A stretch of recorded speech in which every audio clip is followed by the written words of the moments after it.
Numidangi matamni, tampana. Nangna kari hairubagino, nupa mayumdagi asukemna saurakliba. Haraw-haraw nangbu unagani haiduna ngasay lawba chatpada, makok chakpa nupaduna karan tarakpada, nangna may jang-jangi hairisi chumbro. Mahabo ka nano, kayo oirige. Aduk chawkhattaba. Ngalingayda magi maram chat khanghoba sa, ay gilaybag yampay. Natradi punsi chupa kap-kapta na dumliengadoin.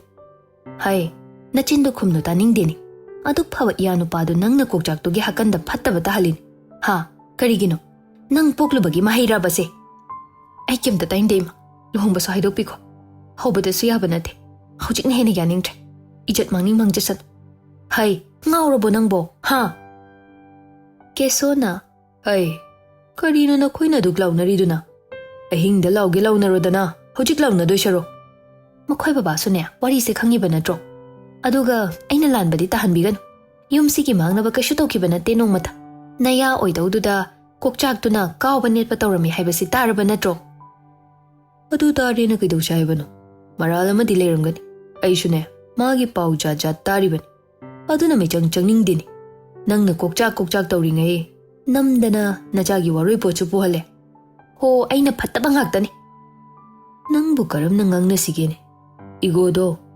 Nong magi tawdri phawba wari sabasi iya yaridor. Nacha nupi na kari pamliba sa nong matahangde.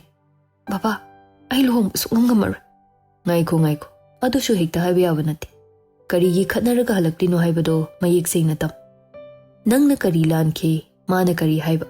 Ama nupa machado na mukaromdagi haijila iba. Hari, wari se, ama romdoy na chathandore. Tawai sa otok na chakreta ko. Ay, adudagi namita napitahan ba haibado, masi soydraban. Hayrangi ngay de yurang lakanu ko. Ay se, matha sana ni halaisi. Kok si inghangi. Ikayanggoy na hairabada. Ay yung pandring ngay da ato pa ehen mamari thamgumse na hairuban. Mahanas hawda na lambi da ibu thamamba. Masaya mong kakanaba duso, maram layba nate. Mahana hawruban. Nang nalayba maphamda, manam sut namda na tanara iba nupa kokchak to na lande siro. Nang nahiningi se, ha? Sing na hayo ipagibem. Nang nauna siya na kaurubra. Hoy, amuktang unaraga, wari to chamthok na siya na. Hayan kiban, ako'y nauda. Mapam sa tanaban. Atubo madi naugi hidag puraga, anaba hangbal akpada. Wado haiba loidringay tampana. Is, yam hay na roy daw rin na makoy mong dia. Napana chachat kedi chalo. Ay din eh, mo'y da sung chat hay chatlar. Kokcha kasanga daw ba, makoy gane, wari sa daw saruk, kay mamay nanjage. Yam daw ramizat ni niya makoy di lona. Ay, kay do thok la di, makoy ga wari sa nage shoy da na hayrakani da nangbo. Kantaraga wangang batam. Ay siya shawning ba na nupado wari sa na office ta tiruban. Mayam na sir hay na tahubado ubadane. Ay tumin na thora abani ko.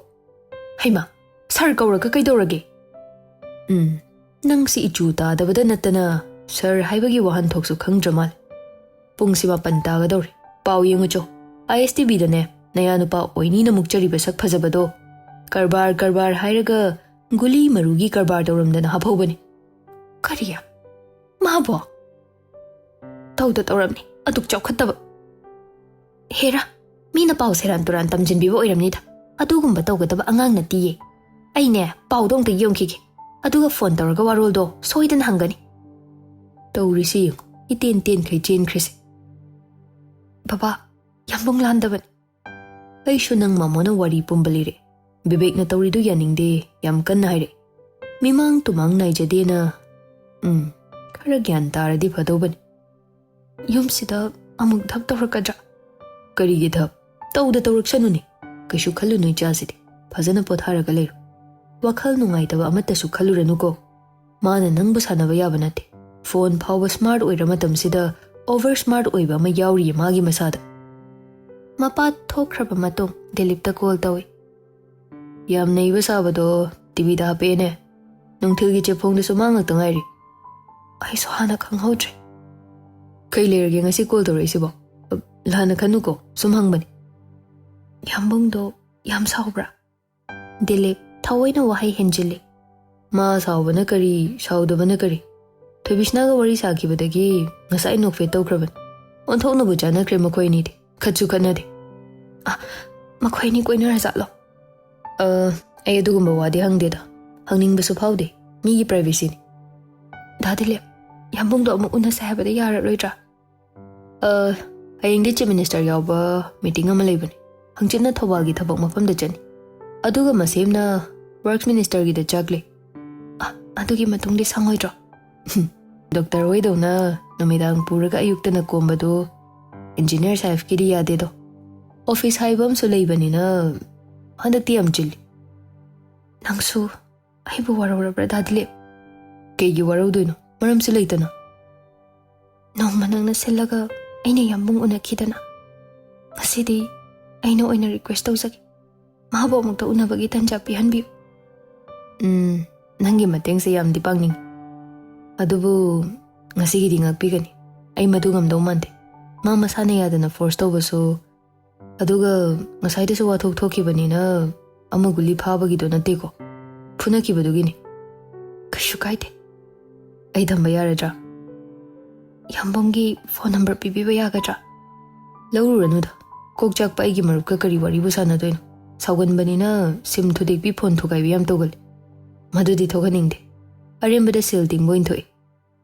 Mana pau phorokpa mikupto ai ngairi haina tambiyu ko. Mana tammo haiba mayam ama aina tamkidabasu kayani. To sida siwasi. Maso mai punsimda chachakrasano. I am lankre. Dilip phone do fat kakthadli. Khangbra ushitaba sardan lankre kainaga hairaga hekti ardaw mai. Maagi number se block tum thamjangeda. Sukyam pattaba waraktabi shibo. Kaino natanta soli mayamduna nang buttu mani daine. Pawuta si yada kai kakhakraga tumsi tumamde. Angang dungaire phone ga metana. RK na changa aga hairakpani. Dilip na hey khara tawda yadre ne hey. Kanaga wari sanaramino. Kana oini mira natro. As yarise siwasi to otaningdre. Kay muk tawragi nang se aning ba mumuk su taw. Tawde ga di yaroi ko. Aingon de hin sa thibra kain. Phone da kari muk launaragi. Ayeng una sira khangde. Koguno kaino dui wabo. Bill phangma ngari ne. Aduga unagi gyantana. Hojikandi toina unamala aso yengning bawala ini. Kharasu mamale hande yar. Ish yengning bawali kainaga. Aina na temana ne. Ado nang thobishna se magidorba. Nupa ko hensiraba. Apaba. Akhoi kay ngangli. Moilunga soin. Yam chana daw mali. Dilip so haigi yaw na haira ini. RK khutum tasilaga. Ushittabadu tawnu ko. Manupaga ko henba yakir. Asumain chum leisano. Awada pasabiyo haide. Nathawgam ta leijadrabo nangbo. Aduega nabani kuinarodana. Ika ajida kuinaba kain. Ais chingnei ko. Ay ma se hoy kharadi khali khandiri yar. Magi mong matawso yam nungshingo. Thazadana saugan khraba ay hojik saudra. Ay punsi mana semdokpiban. Magi laman tol. Kok nungshi hairoda. Waraktabigi manang pini ko. Mina khangadi ay se phazanaga amta haibirar. Pokminabasu nate phare dudi nupa topa ko helage ko. Kai chakre mai number do ba yaw khibani ne. Akhoi lekai gi angang do. RK phone do mallaga as pirose kanam ko hen be yaro hebani ko. Haipayam sarkan. Chumkreda nungsiba hai se kuiram. Narun de ekta pangthaleram. Akhoi pangthade. Kai phone do biro. Kai nu ngorbo yaroi koktum. Haima mana nang call to holo na haibani. Mahabo asingki masangam dina tumkidaine. As mana teda manju to ngambina. Ish kai gi phone off tum thamjingi. Asumna nongmanini hojinkhre thoibishna masangam dabana college chatpa phau ngamlamde. RK mabani wari su sanaramde. Mamana manakta lingdana seba tawraga leiba oibana. Office hour matamda thoraktuna RK college chatte khanglasu GP college mamangda gari khamduna lerame. As thorakte makhoisu pungshu tarabane tawrisi. Extra class ka tawrijala. Cheptha yengbada awaba ama oirame. Pungso hum darabane makhoi thorakpa yarabane. Aina somda office ki thabaka loin thadomini. Makhoi mamanabi se thorini. Asida changsilaga itangagi. Ibema Jel, amta ngai ku. Thabis na hoigi yambong na tra. Mani. Ichal thing na bayam nungai.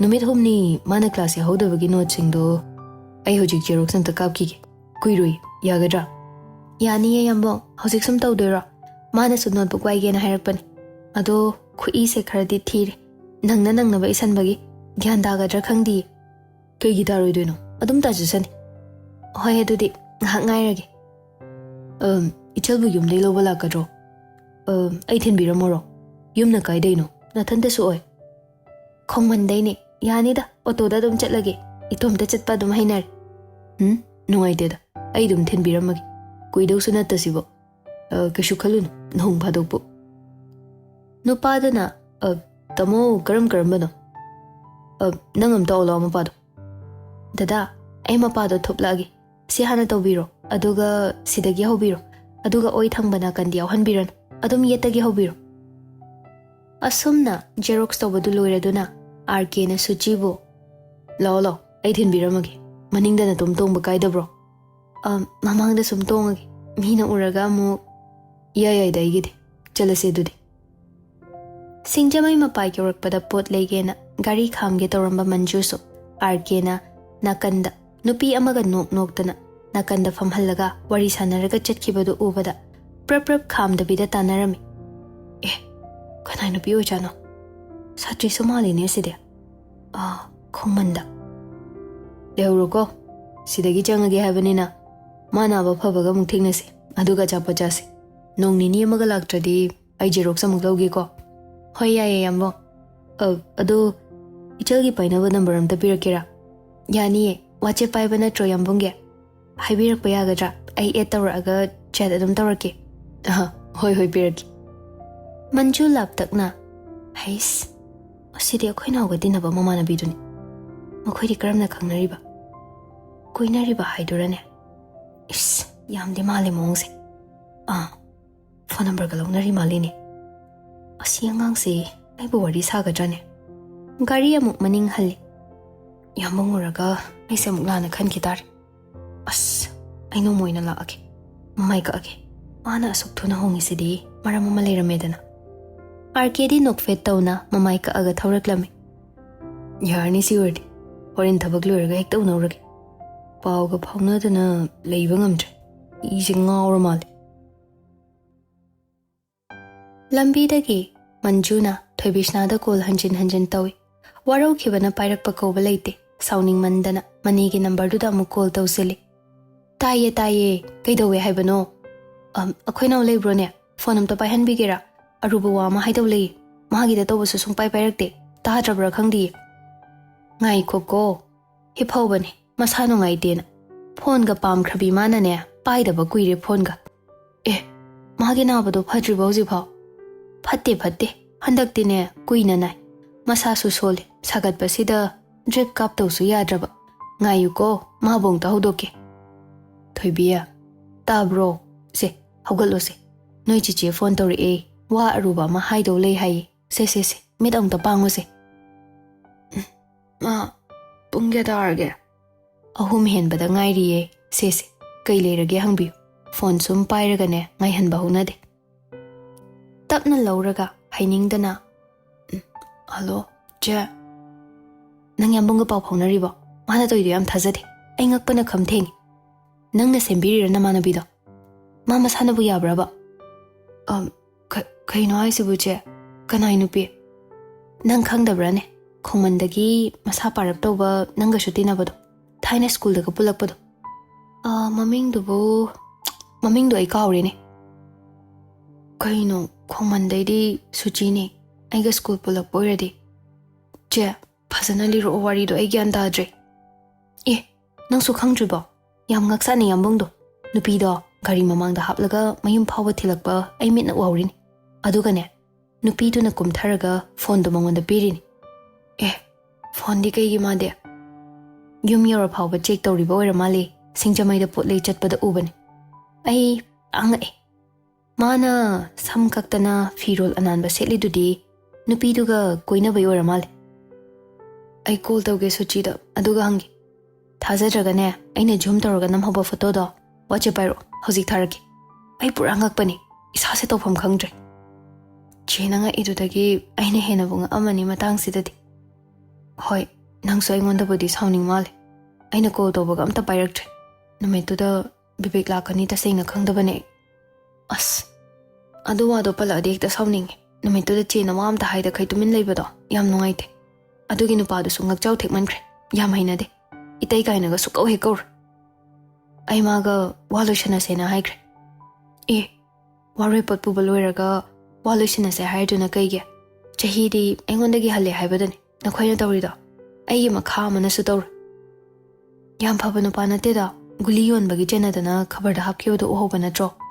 As ikaibana aidine maiga thambam leitre. Adu hana khangdra aise.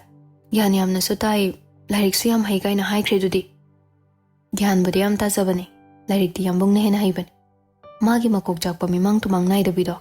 Adudo tawramdradi ngasi oirise kaishu oiram. Mana luina soihanbani. Mahonda yam sauning. Wari diba. Kaino photo tharo.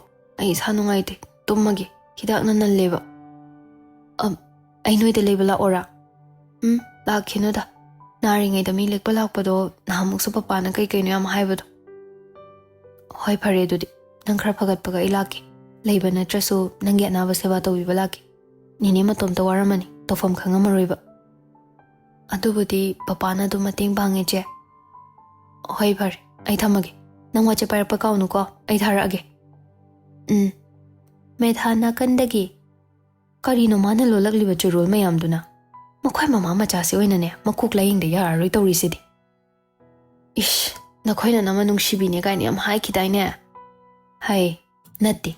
Nachina yambung kainaga tawrisi amuk nupadu da leige kainaga khala ajalo. Hojikta na phai haibado khangamani ne. As khangde da mama su tahoriduni. Nang maraksida yawbirunu ko pamgira pamoira mama ge apamban karibo haidoino.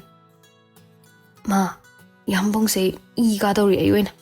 Heima, nang na karige. Hai, nakhoina chena naw changdana nupa munabagi phibam taraka doiro. Madugadi tawrakan yam ikai ningai ni ko. Munaroi he. Mana suchiga karamba tanjada koinaramino sini aina ngaise. Chumna thinbiba oiramnida. Nupida du gyam pambadi mande. Mihul ama tawida. Arkedo nangonda miying amabu yengi tamase. As ai khangdeda. Medha machagi laibakta pairaga. Sabadi khara hallise hojikte. Phare ai makhada kai kaino khara loiselukige. Nang darkar lera su miss call piselo. Ai ngakta sum yangi ko phone se nangi du sum paihor. Hoi ma. As suchi se su ko paige haide. Aina wari sananinga adi tawradawne pharak tabase.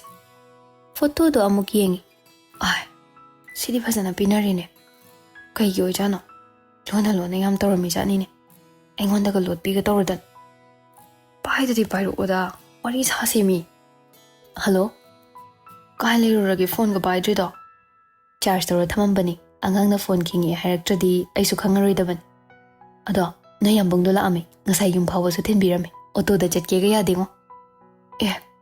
Kai tawala ami ba madya. Nabani thinabi ga tawiko. Yade ko midi. Khangdaba saraga thaibishna na hairakpani. Suchina Tara talakano. Noini pau phawna draw. Mado ngasai ne college get maya da leirame. Ai ubadu da kori. Aduga nangi Xerox to bikibane. Piraktribo. Ha, yambung bo. Kaino ngaksinaranu paktre. Nangna lawu chona tharakpa draw. Nong nini ga laktradi amuksu Xerox lawge na hairame. Ai thilamaga ne number su lawar chakkibane. Yoraktriba ba. Thoibishna wakhaldana. Oh, khojena tharaiba photo dudi soidana yambungna number longnabado oiramani. Ai so ma so bahap kadi. Haima, kidorage thoibi. Phone tawraga mugwang ngangtrisina. Naba pharuko. Ai tomta class yam tal. Aduga function chu kuit. Mayam lang bahorabani. Ai so gradi pharabane. Pungpha pharaga la age tawbani. Nasai su chachirana khalaga isase sonmandana amta ngamdrab. Ado hangchit laknaba tawrage. Function numita laknaba taw. Adu yawdri phawdi potharaga leiro. Amuk naba phatringai da nungsit phuradi henjin khiniba. Hoi, adumain tawrage. Ado no yambungdo kamai mari mata thoino. As mari mata natte adum khangnabani. Ho, ai bhap tar. Ama madu oidoiraba. Nangni hek panba ras haibado ma oidoira. Natte da mi tongal. Ras na kalamani.